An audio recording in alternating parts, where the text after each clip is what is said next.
C'est très facile. En fait, notre société est en train de prendre le virage vers l'économie numérique. Et on s'aperçoit que le facteur essentiel de la réussite de ce virage, en fait, ce sont les personnes qui travaillent sur cette migration économique. Et donc, il faut qu'on forme des cadres, des ingénieurs, des cadres exactement adaptés à ce que demande l'économie numérique. Et c'est pour ça que l'INCREA est particulièrement bien adapté pour réaliser cette formation au niveau supérieur. Alors, et ça nécessite que les programmes soient pensés en fonction des besoins réels de l'économie numérique telle qu'elle se présente, surtout qu'elle se présentera dans les prochains mois.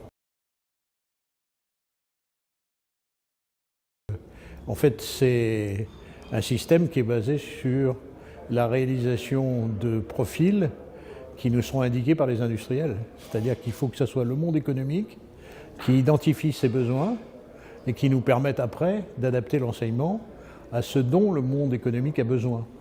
Et c'est absolument essentiel puisqu'on voit bien que dans tous les grands mouvements des dernières années, c'est la disponibilité d'experts qui a piloté un certain nombre de mouvements que nous avons connus. Et dans la suite, c'est ça qui va piloter la réussite de tel ou tel. Or, nous sommes un pays où il y a une jeunesse qui est tout à fait présente et prête à faire ça. Il faut absolument l'aider à franchir ce pas. On sait bien que si on regarde la démographie, la plaque africaine et asiatique, elle va devenir dominante en matière de population. Et donc on ne peut pas imaginer un monde dans lequel la partie imaginative et créative soit limitée à la partie européenne ou développée. Et donc il faut absolument que notre effort soit également appliqué au continent africain, et de façon à former sur place les cadres qui permettront aussi à l'économie de ces pays de se développer dans le domaine numérique.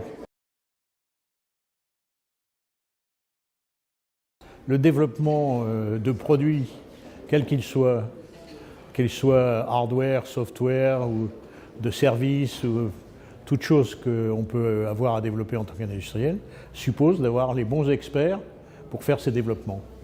Et la meilleure méthode pour avoir les meilleurs experts possibles, c'est de les former sur des profils qui sont exactement conformes à ce dont les industriels vont nous définir les lignes.